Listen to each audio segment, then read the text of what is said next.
You're listening to Heritage Radio Network. If you want to go on a wild goose chase, head to the tequila aisle and search for G4 Tequila. You probably won't find it because G4 tends to sell out as soon as it arrives into Specs or any other liquor store. And of course G4 sells out. It's made by the legendary Felipe Camarena and his sons, Luis Felipe and Alan, who are the titular fourth generation that is G4. They cook ripe agaves in custom stone ovens and distill the fermented sugar-rich plants in copper stills. It's a difference you can smell, taste, and feel when you enjoy G4 tequilas. Or rather, it is what you can taste, smell, and feel if you can find G4. And if you can find it, grab it.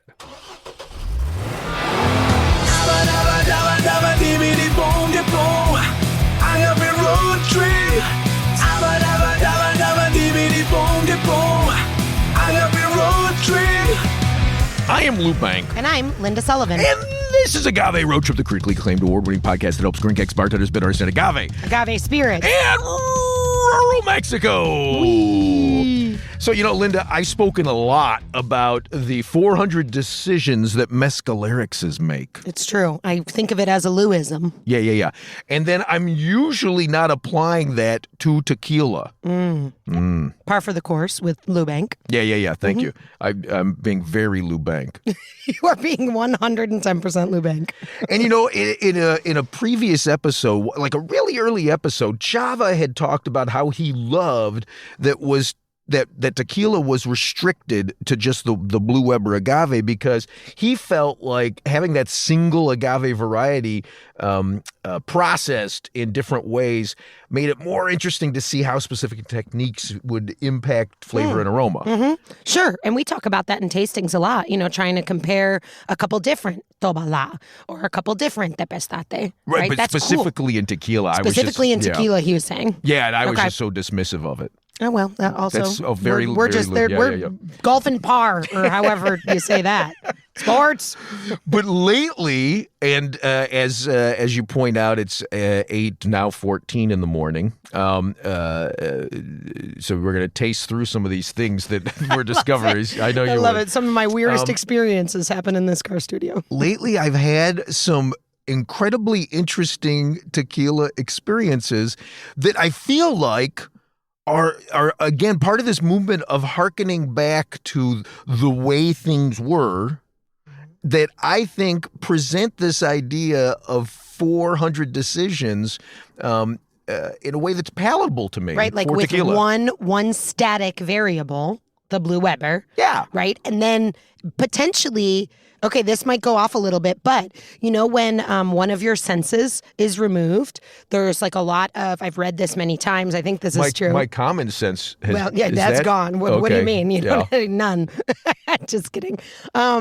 When one sense is removed, like if you are blind, your other senses are heightened. Your sense of smell could be really astute, or your sense of hearing, right? You mean and they like kind of with Daredevil, when the radioactive canister hit his eyes and he lost his vision, but then suddenly he could smell and hear better, but he also had radar sense? Is that what you're saying? You have radar sense? Of course you have a comic book example. That's exactly it. But it happens with regular non-superhero people too. But it's kind of that same thing, right? Yeah. You hold this variable of the Tequila, the Blue Weber, and now pay attention to those other production details, and you could really notice some new things. Oh. I like that concept. I do too. And also, Chava, it's just a long game. It was only a matter of years before Lou said you were right. But fair, totally fair. So like the first inkling I got of this is when I was visiting Felipe Camarena. Right, the G4 fella. Yeah. And he told this anecdote, and it's in the episode of Agave Road show that we did, right, all about G4. Right. But he told the anecdote about how he came into his distillery, and he wanted to know why everybody was talking about this specific batch of G4. And what have they done differently in the distillery? And it turned out that something like 4 or 6% they didn't have enough ferment to put into the stills, so they added 4 to 6% of something that had been aging in wood instead of steel. That's the Madeira that we tried. Sure. That I love so much. And I thought, oh, there's something, right?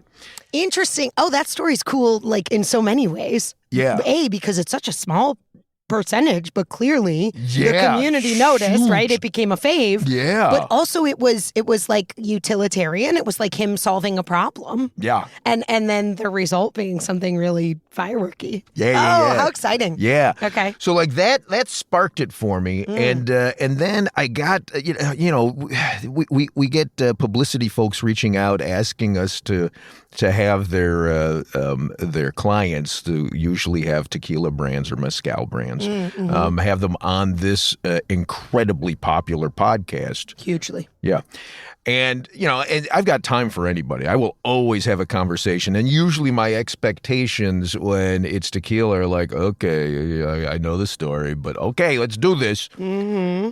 So I met with this guy, John DeRosier, who is the founder and creator of Cambio Tequila. Ooh, change. It's funny, the name, when I heard that, immediately I was dismissive. I thought, did he really just basically name his tequila after pocket change? That's funny. It makes you think, right now, it kind of makes me think of going through a toll booth in the olden days where you had to like toss it into that basket. Do you know the Necco wafer story about that? No. Who tossed Necco wafers in the toll booth? Steve Dahl, when I was in junior high, he said, it turns out if you throw a Necco wafer into those machines, read it as either a nickel or a quarter. I can't remember which, right? Yeah. Oh my gosh. I got to tell my dad that. He's like an old school Chicago guy. He used to listen to Steve Dahl. Yeah. Anyway, so to get back to Cambio, which is not that change, it's literally about change. It's like David Bowie change. Yes. Yeah. So I met with him out at Star Lounge, our friends Dark Matter, out in their backyard, and we talked for over an hour. Talked and drank, but mainly talked for over an hour because what he's doing is so fascinating. I'm just going to pull a little, it's actually a really long clip for us, but just a little clip of that conversation to just give you a glimpse of what they're doing at Cambio that I think is fascinating. Roy, can you hit that quote? So one of my cousins asked me to come down about 5 years ago and look at creating maybe a new style of tequila for a farmer that she was doing a project for. So I went down and we spent for a few months touring a number of different distilleries. So I really got to see a lot about the way that, specifically the way the tequila was made, the choices they made, the yeast they use, how they cook the plants, the whole thing at every level, right? The very best levels and large industrial scale. And so that was the beginning of how I started to think maybe this is what we can contribute to the landscape of tequila. I'm a firm believer that all the choices you make during production have a direct output, a direct result on the quality you make later. So it's only stone oven, only Tahona, only wood fermentation tanks, and only copper stills. And that's all we use to make it, nothing else. The distillery is called ZB or Fragon, depending on which one. The official name is ZB. And the reason we're with that distillery is not because they do something that's special. It's because they had a building built for traditional tequila that they weren't using at all. There are 3 buildings on the property. One is making agave honey, so syrup. The other is making really large-scale industrial tequila. Literally tanker trucks leave the distillery every day. And then they built a small little building about 5 years ago, and they built it for their offices, and they built 3 ovens, 2 Tahonas, and 12 fermentation tanks, 3 large stills and 2 small stills, and they haven't used it at all. So my cousin found them and said, "Hey, we want to take over your distillery and modify it. We need to change some things about the way you're doing it so that we can make our tequila inside of it." And they weren't using it, so they said, "Sure, go ahead." So we spent the next year making small changes and some large changes within their distillery so we could make Cambio there. So along with using all of those traditional methods as a base, then we started to apply changes. I started to think, what types of thing could we change to make it more expressive, get more flavor, more aroma, more texture? So I I've spent a lot of time in California with friends of mine making wine, and I always noticed that all the fermentations are all done at low temperatures with certain kinds of yeast to pull out different flavors that they were trying to pull out. That idea didn't exist in Mexico really at all. The grand scale of everyone uses virtually one of two different kinds of yeast. It's either a bread yeast or a beer yeast. So I started thinking, all those yeast have to ferment at high temperatures, in the 85 to 95 degree range, the same way that bread and beer would ferment. So I started thinking, what if we slowed that whole part of it down? We took the fermentation piece first and said, how slow can we make it? To slow it down, what else do we need to change about that? My idea was to give more time for the yeast to work, to produce a better quality of spirit and to introduce more phenols and aromas and things like that. The question was, does slowing it down make that kind of a difference? So we started looking at what types of yeast that we could use. There are 4 different main types we use to make it now.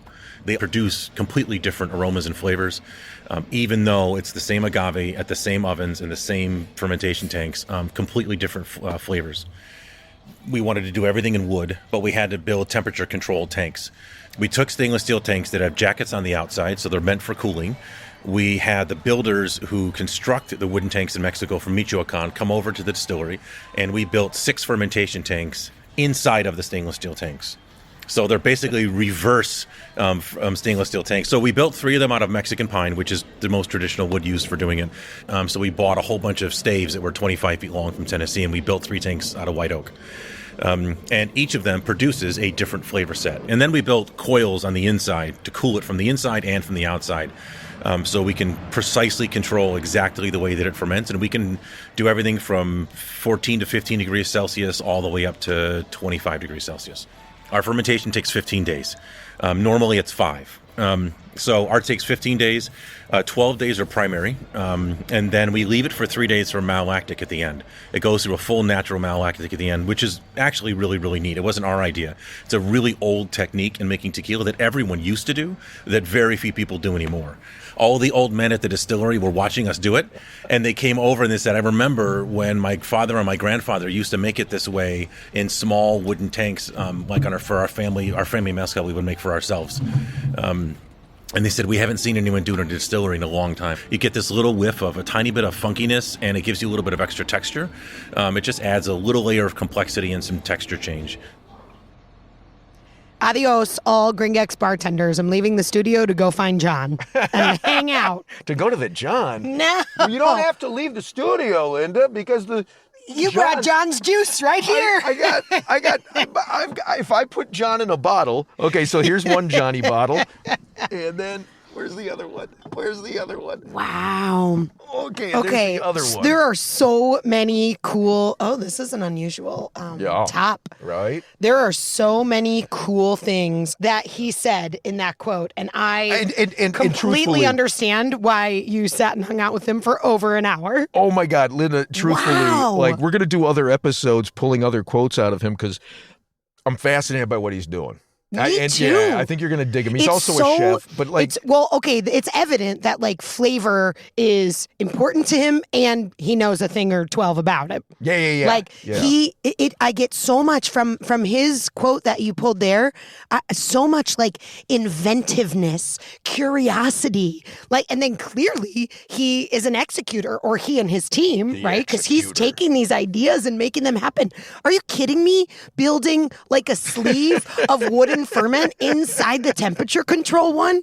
It's like fermenting in a Stanley coffee cup. You know, you're not wrong. You're not at all wrong, Linda. The problem is his quote was so long that we're already over time on this episode, and we're not done with quotes. I'm in trouble. And we haven't even tasted it yet. You needed a different guest, one with less verbose. Okay, so let's start. I think that might be a repo.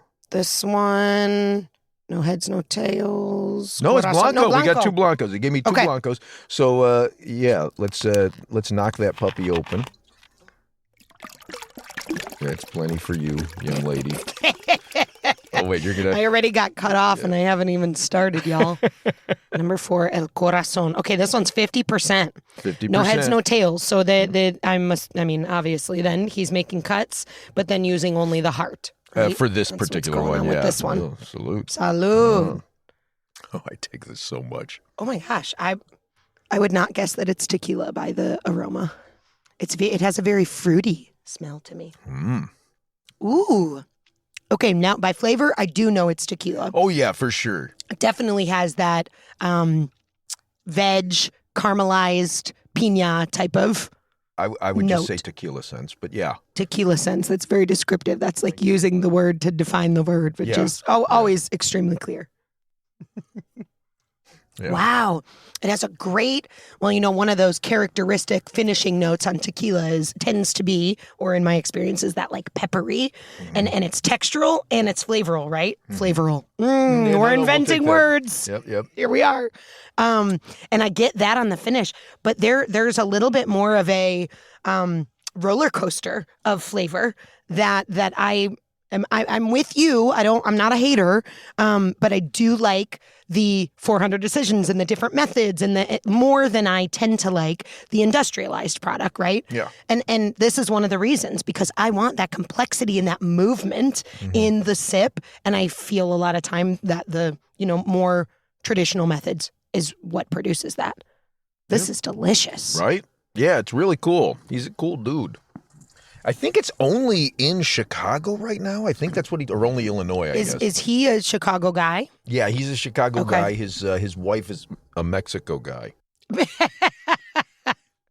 Okay, you ready for Oh, you're not ready for number 2. There, now you're ready for number 2. Don't you threaten me with a good time. I'm ready. Okay. And I'm just gonna. Okay, this one immediately feels like more herbal and less fruity to me. Yeah. I didn't, wait, the other one, the first one we tasted was the Corazon, the hearts. This one is high altitude blue agave. Oh, it's mellowed in barrels though. So it does have a tiny bit of a sand color to it. And it's a little less punchy. It's 46%. When it's up to two months, I think you can put it in there and still call it Blanco, and that's still Blanco. Yeah. Yep. Well, good stuff, right? Really. Oh, also something that I meant to comment on regarding his quote too, which is such a detail that I tend to love, being a storyteller and an educator. The name I've not heard of this tequila brand. I'm always like a little embarrassed to say that, but you can't know everything, But cambio we were, saying that's a word that means change, transition, all, kind of a couple different synonyms in Spanish. And they were really intentional about the name.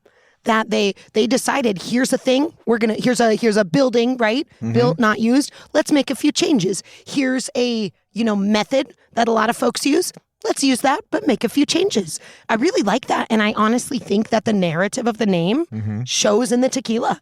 This feels, a little changed from what. Change. Yeah, I love that. Right on. I just smelled the microphone. I'm sorry I had to say that. I meant to smell the copita, I smelled the mic instead. I noticed that it's funny when you get a drink in your hand, the mic gets closer to your mouth, which is funny because you'd think that would interfere with your ability to drink, but I guess that's just your habit. I don't know. I don't usually have a microphone in my hand. Now, a copita, that's a different story. But. Oh, yep, totally fair. So, as I said, this is like, to me, it opened my eyes.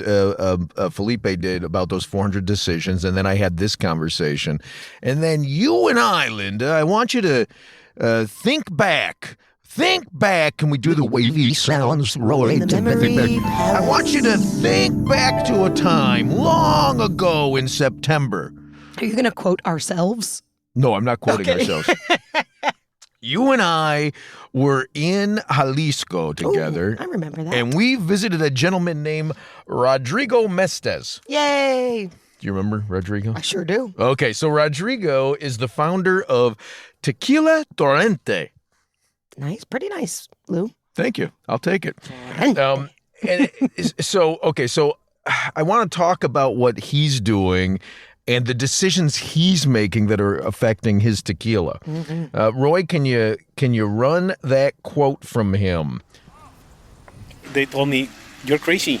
It's not possible to have agave with weed in the middle, and it's not possible to do things different. It's not possible to have animals in the agave. So first I have to convince my people. Then I have to start working. Oh, my brain is going right back to standing in his fields. I have never seen something like we saw at Rodrigo's, that it was like wildish and overgrown. And, usually the tequila fields are so manicured and straight. That was such a cool experience. Yeah. So let's run a second quote from him now, Roy. These hectares here, we're just incorporating as regenerative. Yeah. We don't use any pesticides. We don't use herbicides. We use animals. They go first in the agave. They eat the grass, and then later, the next day, we put people that work with us to clean the rest of it. No? So because we need the hours of sun for the agave. That's why we have to put it down. But we keep all the time roots. Is one of the principles of regenerative agriculture, to have roots all year round. We use donkeys, horses, sheep, and cows. So we are incorporating animals all the time to our herd. People have asked me, why do you want to do this? And like in the center of why I'm doing it is because I want to see my kids to the eyes and tell them I did my part to help the world. No, that's my motivation. No?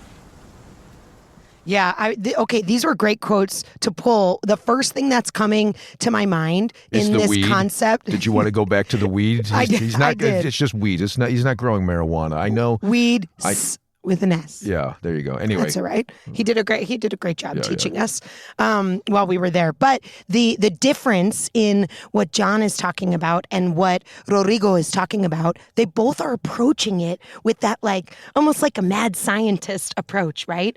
Which details here can I juke and make something new? And John's description of a lot of those examples at Cambio are building, influencing, going back to an old. And Rodrigo is talking about this regenerative agriculture and let the animals do their thing. It's a little more connected to the natural part of growing wild and having nutrients. It's so cool to me that these people are brave enough to do something different in a category where maybe the pendulum was swung in the other direction. Well, it's funny. You're saying brave enough. I think in a way, it's almost necessary. I can't remember the numbers, but it's something like 200-300 new tequila brands pop up every year. So you're saying to set themselves apart. Yeah, you need to do something. And I love the fact that what they're doing is moving in a direction that sort of heads to the past. I think that's really smart. And fascinating. There's so much to be learned from, for any of us in any category, from the past. Yeah. And, maybe it requires a little tweaking here or there, but there's concepts there that may have died out for reasons that don't apply anymore, right? Yeah. But so I went back there last week. You did? Yeah. Yay. Connie, were they glad to see you? Yeah. Very glad. They actually let me go to the house this time. So Connie and I were there for Thanksgiving, and we went. They invited us, a group of us, to come out for the day and do a tasting and walk the fields. So cool. Oh, you got to taste. Yeah, I actually got to taste this time. And again, it's really good stuff. Good. That tastes like tequila, but different tequila that, again, speaks to the 400 decisions. And the thing I love so much about it is this is one of those decisions that's at the very beginning of the chain of the process. Mm-hmm. Yep. And there's a very beginning of the chain, going from, the concept, a lot of mezcal lovers talk about aging in the ground versus aging in the barrel, right? That's a way that we can kind of transfer our maybe whiskey mindsets, because we make that here in the U.S., to a different concept. Maybe has some parallels, but not the same. Here he's taking that, right? That concept of aging in the ground, and he's saying, let me make this ground the best place ever for hanging out for a few years. It also reminds me, I know you don't listen to episodes you're not in, but it also reminds me of that is not true. I do. Did you listen to the horse piss episode? Horse piss? Oh, are you kidding me? It's got to be the funniest episode. What? Okay, I'll listen to it today if I haven't. Well, where in essence, an anonymous mescalerics, I was interviewing them, and they were talking about how when their horse pulls the Tahona, inevitably the horse urinates, and it's and it pees like a racehorse, and so you end up getting a lot of that urine splashing into the actual cooked agave. Gross. And so that's some of the flavor you're tasting. And I think about that in this context where you've got all of those different animals that he was naming, right? What was and it? All that gross stuff is donkeys, fertilizer. horses, sheep, cows. Well, it's everything we eat. I know it is. But like, and it contributes to a healthy, biodynamic soil. You know, he talks a lot about, we didn't run this in the quote, but he talks about how he doesn't give the animals any kind of medicine or any kind of hormones because he wants their gut biomes to be pure so that what comes out of them is pure, so what becomes the earth is pure. Well, I mean, that's a huge detail, right? Like think of the industrialization conversation in the U.S., with the meat and the way we treat the animals and all that. We're coming around to be like, maybe not a great idea.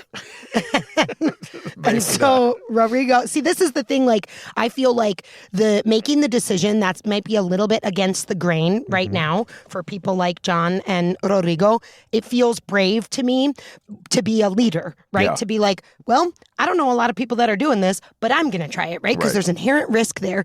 And then what you're saying about necessary, to me, that feels like looking back on it X amount of years later, and you go, oh, yeah, well, we would have died if we didn't, our company would have died, or I wouldn't be producing tequila or growing it if I hadn't made that change. But like in the moment when you're making the change, that is really... it's intimidating. It's and scary, expensive. intimidating. Yeah, I It's really a gamble. admire it. I think it's scary to take those little leaps. Yeah. So whether in the future it'll be necessary or not, which I agree with you that it probably will be, I think I admire them so much for making it. Okay, do you want to go to one more bottle? Of course I do. Wait, is this from Rodrigo? No. Oh. Yeah, I didn't bring anything from Rodrigo. He didn't give me anything. Son of a such Well, he and didn't give such. me anything to give to you. Oh, shucks. Yeah, I know. He doesn't have it, like the bottles aren't Listen, ready next to go time you yet. go, will you bring my picture, remind him how cool I was when we visited, let's get this moving. Okay, so I'm going to let you taste this first, and then I'll tell you what you're tasting. Nailed it. Good pour, Lou. Okay. Ooh. This is to me, little funky. The aromatic is a little funky.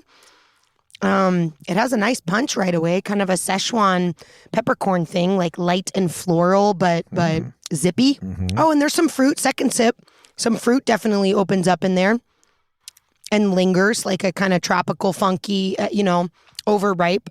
Oh, okay, this is interesting. Yeah. What's the story? Okay, so this is not a tequila. Tequila. This is what you would call a mixto de agave. Oh, because this is old school. We don't see mixtos a lot anymore. Whoa, you see a lot in tequila? Well, okay, You don't. I don't buy them. Yeah. There right, you go. of That's course. a better Okay. way to say it. I'll take that correction. So my friend, maybe your friend too, Greg Rutkowski. Do you know Greg? Is he a Chicago guy?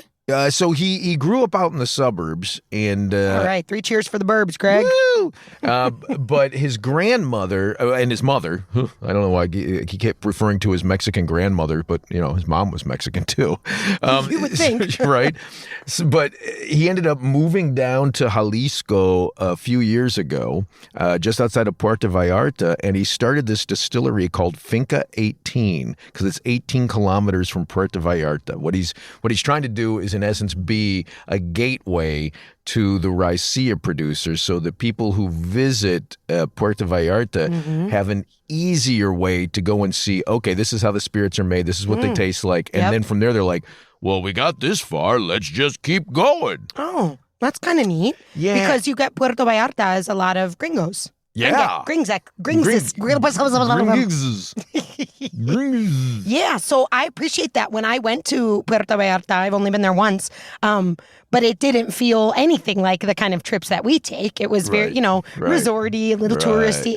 No complaints. Things were nice. The food was good. Yeah. But, to go up to the bar, I'm not ordering a sipping mezcal or agave because it's not really available. Yeah. Well, there's a couple places. No, I'm sure there are. I'm just talking you walk up to a resort and you're looking like, can I sip something? It's like, no, they've got one, but it's, I'm going to want to do a little paloma or something.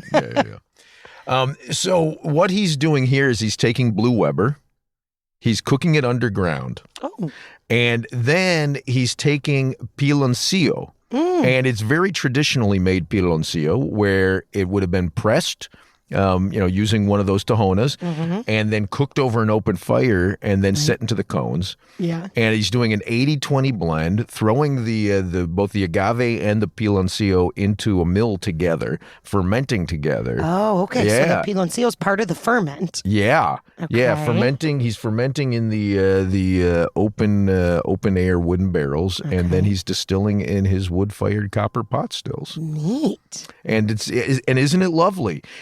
But you can't. It's not right. It's not tequila. It's mezcal, right?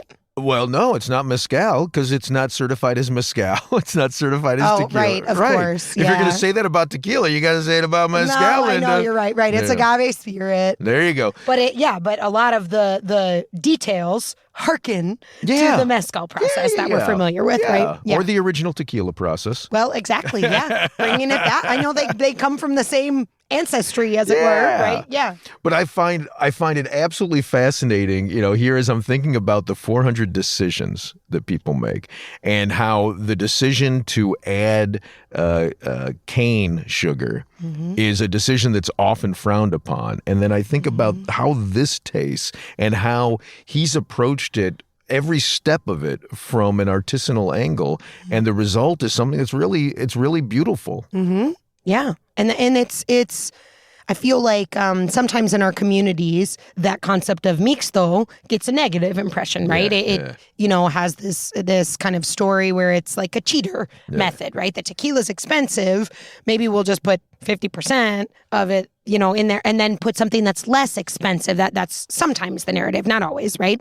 But this is cool because the piloncillo is part of the ferment. Yeah. It's going in there with the, it almost has like a destilado con feel to it. Not quite, different earlier in the process, right? But it's not like he's adding that sugar syrup or something afterwards. Well, actually, with mixtos, officially, the way that the gnome reads, that you have to ferment everything together. Oh, you have to? Yeah, okay. yeah. Okay. But I think, to your point, it's often viewed as, well, I just want more alcohol, so I'm going to put more sugar in. Right, and that's clearly not the reason here. Right, exactly. Which, I think, again, is as you're thinking about what you're doing, there's always going to be a market for something inexpensive that gets you drunk, right? But the market for things that are delicious and harken back to tradition and remind us of what the world can be, I think those are the things that if you want to differentiate in the market, all four of these. Wait, is it four guys? 3, right? John, Rodrigo, and and Felipe. Yeah. Oh, and Felipe, right? You were talking about at the very beginning, of course. Like all four of them, I think have done a good job of giving the consumer something to think about and something to consider while they're drinking. I think so too. Boy, speaking of which, you've got me thinking now. Do you think there's anybody making rum who's putting in a little bit of agave and not telling anyone? Ooh. Okay, I don't think that there's anyone doing that, but we should. I have a friend, a dear friend, shout out Daniel, who is a distiller for a rum company here in Chicago. Oh yeah. And he has a mind like these gents that we're talking about, like mad scientist-y, creative. We're often talking about the agave process and the rum process. In fact, Daniel and I did a series together because as we were chatting nerdily, realized that we were like landing on the same points of discussion via my narrative of agave and his of rum. So we did a couple classes together here in Chicago, giving people this something to chew on. Like, right? Let's think about, you probably do not relate these two spirits, but look at all the 400 decisions, right? It was kind of about that. I wonder if Daniel would be interested in doing a little agave rum. Well, I think we're already in the car. I think we wrap this up, Linda, and let's head over to see Daniel. Let's go get him. Okay. I'll catch you next episode. Catch you next time. Adios. You've been listening to Agave Road Trip, the critically acclaimed award-winning podcast that helps Gringex bartenders better understand agave spirits, and rural Mexico. We're blessed with sound engineering by Roy Sierra and a theme song performed by Gabriel Oliveira and Marco Ricos. Sign up to become a road tripper and listen to more episodes at agaveroadtrip.com. If you enjoyed this podcast, please let us know. And if you hated it, well, I'm sure you'll let us know that too. You can also find us on Facebook and Instagram at Agave Road Trip. Agave Road Trip is a production of 10 Angry Pit Bulls, Inc.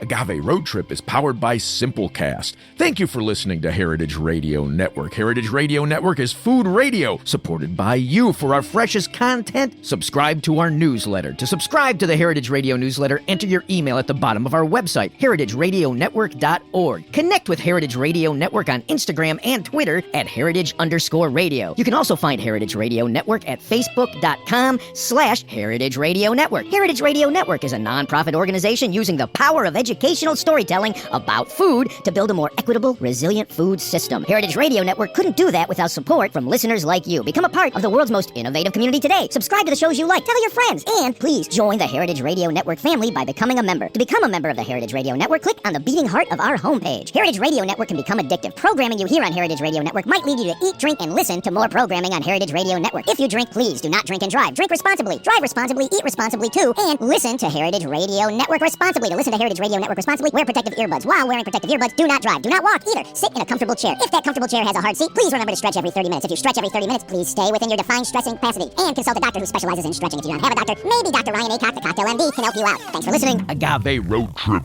out.